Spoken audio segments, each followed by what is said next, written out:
પંચમહાલ, મહીસાગર અને દાહોદ જિલ્લાના 2 લાખથી વધુ પશુપાલકોની જીવાદોરી સમાન પંચામૃત ડેરીના ચેરમેન પદ માટે ચૂંટણી યોજાઈ। ચૂંટણી અધિકારીની અધ્યક્ષતામાં અને ડેરીના તમામ બોર્ડ ઓફ ડિરેક્ટર્સની હાજરીમાં પ્રક્રિયા હાથ ધરાઈ, જેમાં જેઠાભાઈ ભરવાડની સતત 5મી વખત બિનહરીફ વરણી થઈ છે। ડેરીના ડિરેક્ટરોએ જેઠાભાઈને શુભેચ્છા પાઠવી, જ્યારે અધિકારીઓ અને કર્મચારીઓ ફટાકડા ફોડી ખુશીની ઉજવણી કરી। જેઠાભાઈ ભરવાડ વર્ષ 2009થી પંચામૃત ડેરીના ચેરમેન તરીકે સતત 5 ટર્મથી ચૂંટાઈ આવે છે।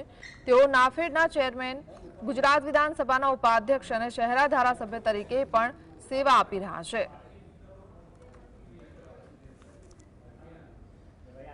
10/9/2025 રોજ પંચમહાલ જિલ્લા સહકારી દૂધ ઉત્પાદક સંઘની સામાન્ય ચૂંટણી કરવામાં આવેલ હતી, જેમાં તમામ ઉમેદવારોને બિનહરીફ જાહેર કરવામાં આવેલા હતા। જે પૈકી આજ ચેરમેનશ્રીની ચૂંટણીની કાર્યવાહી કરવામાં આવનાર હતી, જેમાં બિનહરીફ ઉમેદવાર તરીકે જેઠાભાઈ આહિરને પસંદગી કરી ચૂંટવામાં આવેલ છે। ફોર્મ માન્ય રહેતા માનનીય મોદી સાહેબે મને ચેરમેન તરીકે ડિક્લેર કર્યો અને જાહેર કર્યું।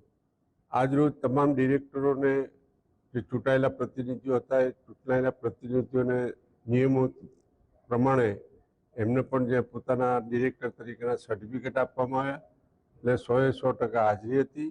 આ પ્રક્રિયા સરકારના નીતિ નિયમોને આધીન જે રીતે ચૂંટણીની પ્રક્રિયા હોય એ રીતે ચૂંટણી પ્રક્રિયા આજરોજ પૂરી કરવામાં આવી છે। સંવાદદાતા ઇકબાલ જોડાયા છે। ઇકબાલ, શું જાણકારી? જી, આપને જણાવ્યું કે પંચમહાલ જિલ્લાની આવેલી પંચામૃત ડેરીમાં છેલ્લા જે 5 ટર્મથી જેઠા ભરવાડ ચૂંટાઈ આવે છે ચેરમેન તરીકે, અને જે પંચમહાલ નાફેડના ચેરમેન તરીકે પણ ચૂંટાયેલા છે, અને હાલ વિધાનસભાના ઉપાધ્યક્ષ પણ છે, અને છેલ્લા સમય શહેરાના ધારાસભ્ય તરીકે પણ ચૂંટાયેલા છે, અને સતત 5મી ટર્મ 5મી વાર પંચમહાલ ડેરીના ચેરમેન તરીકે ચૂંટાઈ આવે છે, જેથી કાર્યકરોમાં પણ ખુશીનો માહોલ છવાયો છે અને ફટાકડા ફોડી અને ખુશી વ્યક્ત કરી હતી। જી, આભાર।